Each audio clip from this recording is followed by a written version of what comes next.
Hello साथीहरु, आज चाहिँ फेरि पनि मैले तपाईहरुको लागि एउटा नयाँ भिडियो लिएर आइसकिसकेको छु हैन।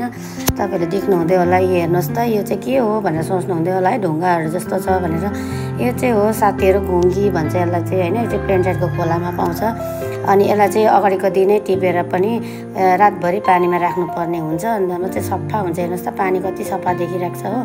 जिउँदै छ साथीहरु, यो चाहिँ एकदम भित्तामा टालिरहेको छ, देखिराख्नु भएको होला है। अनि यो चाहिँ भन्छ घुङ्गी साथीहरु। हेर्नुस् त यसको चाहिँ यो निकाल्नु पर्ने हुन्छ, खपेटा हो। अनि यो चाहिँ हो साथीहरु सिप्पी भन्छ यसलाई चाहिँ हैन। अर्को कालो कालो मसिनो डल्लो चाहिँ घुङ्गी हो, यो चाहिँ सिप्पी हो भन्छ। यसको चाहिँ यो भित्रको मासु मात्रै निकाल्नु पर्ने हुन्छ।